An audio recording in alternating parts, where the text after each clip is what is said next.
Aquella tarde de noviembre, cuando firmé los papeles de divorcio que mi marido había preparado con tanto cuidado, lo hice con una calma que hasta a mí me sorprendió.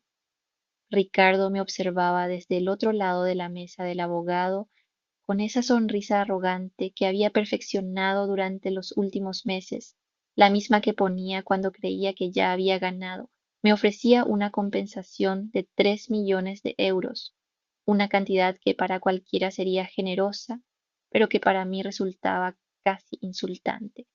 Lo que él no sabía, lo que nadie en esa sala imaginaba, era que con una sola llamada que haría al salir de allí, podía congelar los 150 millones de euros que conformaban su preciado imperio tecnológico. ¿Cómo era posible? Precisamente, esa es la historia que quiero contarte. Todo comenzó 9 años atrás, en Barcelona. Yo tenía 28 años, era diseñadora gráfica freelance y apenas llegaba a fin de mes con un pequeño piso de alquiler en el Raval. Conocí a Ricardo en una conferencia de tecnología donde había conseguido un pase de prensa gracias a un contacto. Él acababa de lanzar su segunda startup, una plataforma de comercio electrónico que empezaba a despegar.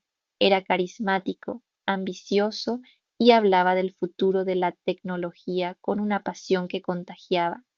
A mí no me fascinó tanto él como la chispa que se le encendía en los ojos cuando explicaba cómo quería transformar el mundo digital. La relación avanzó rápido, quizá demasiado. En 6 meses ya vivíamos juntos en su piso de gracia. En un año nos casamos en una ceremonia íntima junto al mar. Lo que Ricardo nunca supo, lo que jamás le conté, era que yo no era exactamente quien parecía. 3 años antes de conocerlo, mi familia había vendido una empresa farmacéutica y a mí me correspondía casi 200 millones de euros de herencia. Lo oculté a propósito.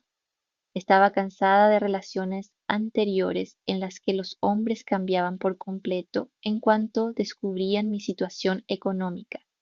Quería que Ricardo me quisiera por quien era, no por lo que tenía. El primer año de matrimonio pareció perfecto. Luego empezaron los problemas. La startup de Ricardo atravesaba serias dificultades financieras.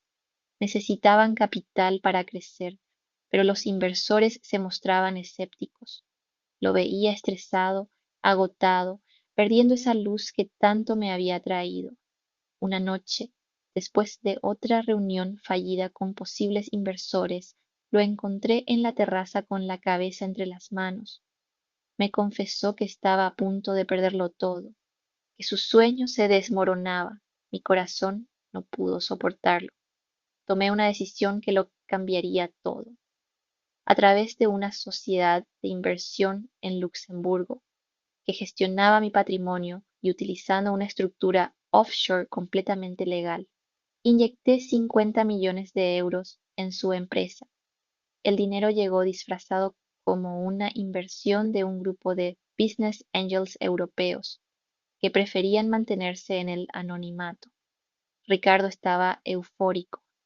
Creyó que por fin su discurso había convencido a los grandes jugadores del mercado. Jamás sospechó que su propia esposa estaba detrás de aquella salvación. Con ese capital, la empresa despegó. En los siguientes 3 años, Ricardo se convirtió en una de las caras más reconocidas del ecosistema tecnológico español. Portadas de revistas de negocios, conferencias, foros internacionales, y yo seguía siendo su esposa discreta, la diseñadora que trabajaba desde casa, que asistía a los eventos corporativos, con una sonrisa educada, pero casi nunca intervenía en las conversaciones de negocios. Lo apoyaba en todo, le daba ideas que él presentaba como propias en las reuniones, redactaba análisis de mercado que él estudiaba y luego repetía con tanta seguridad que parecían pensamientos originales. Pero había alguien más que empezó a disfrutar de ese éxito, alguien que se encargaba de recordarme constantemente cuál era mi lugar en la jerarquía familiar. Mercedes, mi suegra, una mujer de 60 años, con un talento especial para la crueldad disfrazada de preocupación. En cada comida familiar, en cada cena, encontraba la forma de recordarme lo afortunada que había sido al encontrar a su hijo. Qué suerte tuviste, Valentina, de casarte con Ricardo justo cuando su carrera despegaba, decía con esa sonrisa que no le llegaba a los ojos. Claro que tú también aportas, querida, con tus dibujitos. Mi cuñada Beatriz era el eco perfecto de su madre. En su boda, hace 2 años, durante su discurso me agradeció haber estado apoyando a Ricardo con mi presencia mientras él construía un imperio. Las risas fueron educadas pero humillantes. Yo sonreí, asentí y callé, como siempre. Un martes por la tarde, mientras revisaba los informes mensuales encriptados que me enviaba mi gestor de patrimonio, noté algo extraño en los movimientos de la empresa de Ricardo. Había transferencias importantes a una cuenta personal que no reconocía. Al principio pensé que podía ser un error o algún bonus que no me había mencionado, pero el mismo instinto que me había ayudado a invertir sabiamente durante años me dijo que investigara. Contraté a un detective privado, algo que nunca imaginé que tendría que hacer. 2 semanas después llegó el sobre, pesaba como una piedra. Fotografías, reservas de hotel, extractos de tarjeta. Ricardo tenía una amante. Se llamaba Lucía, tenía 32 años y era consultora de marketing, contratada por la empresa 6 meses atrás. Las imágenes los mostraban en restaurantes caros, entrando juntos al Hotel Arts, paseando por la Barceloneta como una pareja cualquiera. Lo que más me dolió no fueron las fotos besándose, sino una en particular, la mirada que él le dedicaba a ella, la misma chispa que antes había sido solo para mí. Pero el detective descubrió algo más. Ricardo estaba buscando pisos de lujo en la zona alta de Barcelona. Había hecho una oferta por un ático en Pedralbes valorado en 8 millones de euros, uno de los más exclusivos de la ciudad. Según sus averiguaciones, Ricardo le había prometido a Lucía que dejaría a su esposa mediocre en cuanto cerrara la próxima ronda de financiación. Ese ático sería su nido de amor. Esa noche Ricardo llegó tarde, como era habitual últimamente. Me encontró en el salón a oscuras, solo con una lámpara encendida. Valentina, ¿estás bien?, preguntó con lo que parecía preocupación sincera. Qué gran actor se había vuelto. Le dije que teníamos que hablar de nuestro futuro, de nosotros. Se sentó a mi lado, me tomó la mano y con voz cargada de falsa tristeza dijo: Yo también he estado pensando en eso. Creo que hemos crecido en direcciones distintas. Tal vez sea hora de considerar otras opciones. Otras opciones. Esas fueron sus palabras. Como si nuestro matrimonio fuera una carta de restaurante y él estuviera eligiendo otro plato. Le pregunté directamente: ¿hay alguien más? Tuvo la osadía de parecer ofendido. ¿Cómo puedes preguntarme eso, Valentina? Esto se trata de nosotros, de que ya no conectamos como antes. Mentía con tanta naturalidad que por un instante casi le creí, casi dudé de las fotos que había visto. Los días siguientes fueron de una tensión insoportable. Ricardo organizó el divorcio con una eficiencia que me dejó helada. Había consultado a uno de los mejores abogados matrimonialistas de Barcelona. Me ofrecía 3 millones de euros como acuerdo para que puedas rehacer tu vida cómodamente. 3 millones, una fracción ridícula de lo que ahora controlaba, dinero que en realidad era mío, invertido a través de estructuras de las que él no tenía ni idea. Pero lo que terminó de romper mi silencio fue una cena familiar. Hace 3 semanas, Mercedes había organizado una celebración por nuestro 8º aniversario de boda en su casa de Sarriá. Durante el aperitivo, Mientras Ricardo atendía una llamada urgente afuera, mi suegra se acercó con 2 copas de cava. Valentina, querida, creo que ha llegado el momento de hablar con sinceridad. Empezó con esa voz melosa que usaba antes de clavar el cuchillo. Hemos notado que las cosas entre tú y Ricardo no van bien y francamente creemos que tal vez deberías considerar liberarlo. Él necesita una pareja a su altura, alguien que entienda su mundo, sus ambiciones. Eres una buena chica, pero seamos realistas. Nunca has contribuido de verdad al éxito de mi hijo. La miré fijamente a esa mujer que durante años me había tratado como a una empleada en vez de como a una nuera, y algo dentro de mí se rompió, no de tristeza, sino de una claridad absoluta. Vi con total nitidez lo que llevaba años permitiendo, que me minimizaran, que me hicieran invisible, que se apropiaran de logros que en realidad eran míos. ¿Y todo por qué? ¿Por amor? No, por miedo. Miedo a ser querida solo por mi dinero. Al ocultar quién era realmente, les había dado permiso para tratarme como si no fuera nadie. Tienes razón, Mercedes, dije con una calma que la descolocó. Es hora de ser sinceros, todos. La confusión en su cara fue casi cómica. Al día siguiente firmé los papeles de divorcio que Ricardo había preparado. Se le notaba el alivio.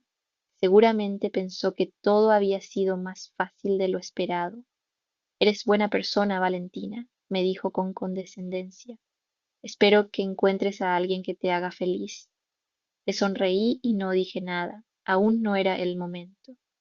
Esa misma tarde, desde mi coche en el parking del despacho del abogado, hice 3 llamadas que lo cambiaron todo. La primera fue a mi gestor de patrimonio en Luxemburgo.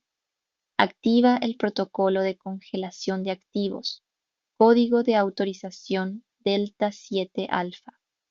En las cláusulas del contrato original de inversión, yo tenía el poder de congelar todos los activos de la empresa ante cambios significativos en la estructura de control o situaciones que pusieran en riesgo la inversión. El divorcio del CEO con una inversora anónima, yo claramente calificaba. La segunda llamada fue a mi abogada en Madrid, una de las mejores especialistas en derecho mercantil del país. Procedan con la adquisición. Durante los últimos 2 meses, a través de una red de sociedades pantalla, había estado comprando acciones de pequeños inversores que querían salir. Ahora controlaba el 51%. La tercera fue a una periodista de investigación de un gran periódico que llevaba tiempo trabajando en casos de fraude corporativo. Tengo una historia para ti, le dije, y tengo todos los documentos que la respaldan. Ricardo se enteró de la congelación de activos 2 días después, cuando intentó acceder a las cuentas de la empresa para pagar la señal del ático de Pedralbes. Su asistente me llamó desesperada preguntándome si sabía qué estaba pasando. No es un error, contesté simplemente. Dile a Ricardo que revise su correo.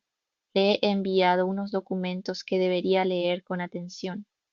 Esos documentos lo contenían todo: los registros de mi inversión original de 50 millones, la prueba de que yo era la beneficiaria final de la sociedad inversora, los movimientos que habían salvado a la empresa de la quiebra en 3 ocasiones distintas, y por supuesto, las fotos con Lucía junto a los correos en los que describía su plan de dejarme con algo de dinero para que no haga problemas.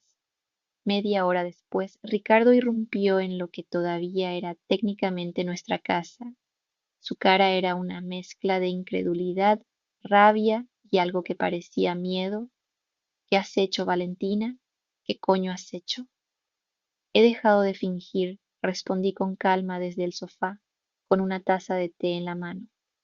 He dejado de ser la esposa invisible, la que sonríe y asiente, mientras todos la tratan como un adorno en tu vida exitosa.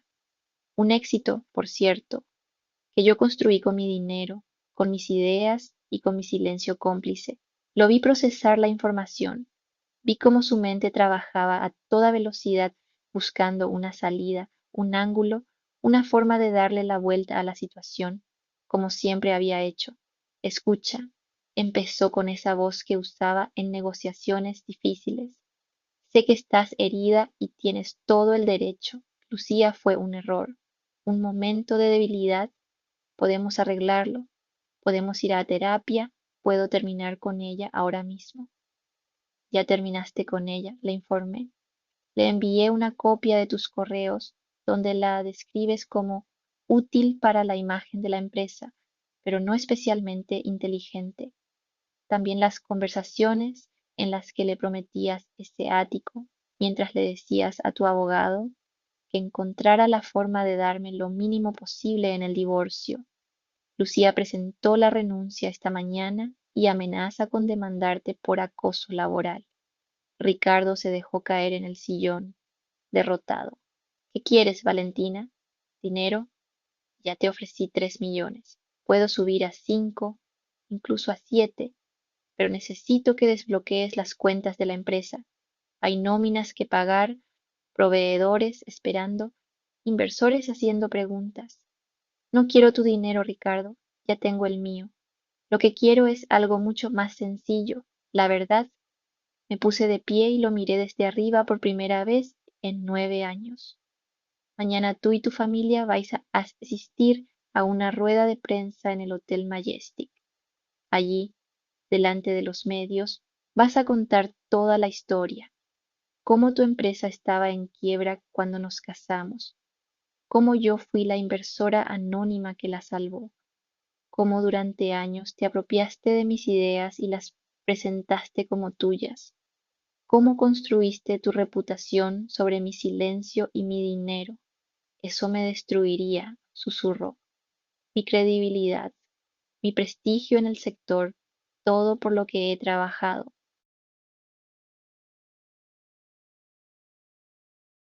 Todo lo que yo pagué, corregí. Tienes dos opciones: hacerlo voluntariamente mañana o pasado mañana. La periodista publicará su artículo de investigación con todos los detalles, incluida la parte de Lucía, el ático y cómo intentaste estafarme en el divorcio. Tú eliges cómo quieres que el mundo se entere. La rueda de prensa del día siguiente fue surrealista. Mercedes llegó con Beatriz, las dos con expresiones pétreas, claramente sin entender por qué las habían convocado. Ricardo parecía haber envejecido 10 años en una noche. Yo llegué la última, vestida con un traje negro de Armani que nunca antes me había permitido ponerme, porque pensaba que era demasiado para alguien como yo. Cuando Ricardo empezó a hablar, admitiendo ante cámaras y periodistas que gran parte de su éxito se debía a la inversión secreta y a las aportaciones no reconocidas de su ya exmujer, vi cómo se descomponía la cara de Mercedes. La imagen perfecta que había construido de su hijo genio se derrumbaba en directo. Después tomé el micrófono. Hablé de los últimos 9 años, de cómo había elegido el silencio pensando que protegía nuestro amor, cuando en realidad solo me permitía ser borrada. Hablé de todas las mujeres que están en relaciones donde se minimizan sus aportaciones, donde sus éxitos se atribuyen a otros, donde se espera que sean pequeñas para que otros se sientan grandes. Durante años creí que amar significaba hacerme pequeña, dije mirando directamente a la cámara. Pensé que ocultar mi verdadero yo, mi éxito, mi inteligencia, era la forma de mantener la paz, de ser amada por quien era y no por lo que tenía.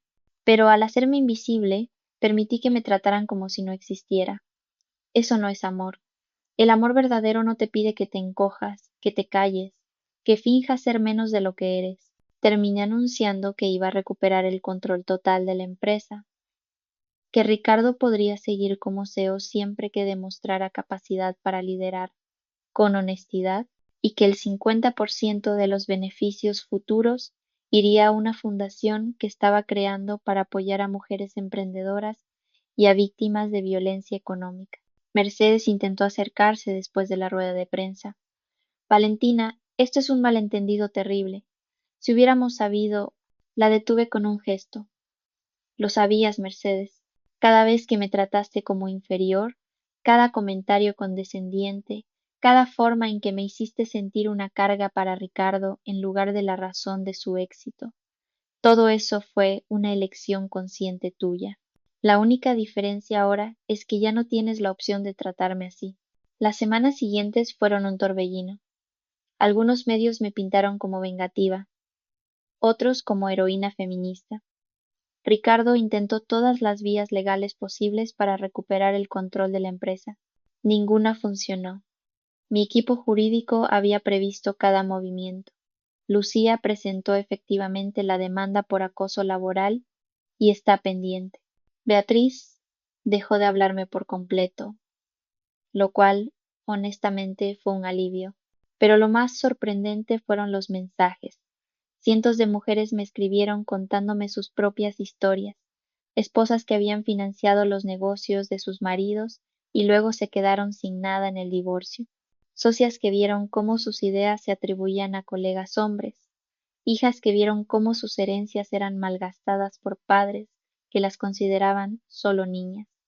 Mi historia había tocado algo muy profundo. Hace 2 semanas dejé definitivamente el piso de gracia que compartí con Ricardo. Compré un ático en diagonal con vistas al mar, no de 8 millones como el que él quería comprarle a Lucía, sino de 15. No para demostrarle nada a nadie, sino porque por primera vez en 9 años me estoy permitiendo ser completamente yo, sin pedir perdón, sin hacerme pequeña. Ayer por la tarde, mientras tomaba un café en la terraza de mi nueva casa, me llegó un mensaje de Ricardo. Has ganado. Espero que seas feliz. Le contesté algo que probablemente nunca entenderá. Esto nunca tuvo que ver con ganar o perder. Se trataba de recuperar mi voz, mi identidad, mi poder. Eso no es un juego que se gana. Es una vida que se elige vivir con dignidad. Esta mañana me desperté y por primera vez en años no sentí esa ansiedad conocida de preguntarme si estaba haciendo demasiado, si ocupaba demasiado espacio, si era suficiente. Simplemente era yo, Valentina. No la esposa callada de un CEO exitoso, ni la heredera que oculta su fortuna, ni la mujer que se hace pequeña para que otros brillen, solo yo. Mi historia quizá no sea un cuento romántico de amor que todo lo vence. Es algo mejor, creo. Es la historia de una mujer que quiso tanto a otra persona que se olvidó de quererse a sí misma y que por fin encontró el valor para recuperarse. Es un recordatorio de que la mayor traición no es la del corazón ajeno, sino la que cometemos contra nosotras mismas, cuando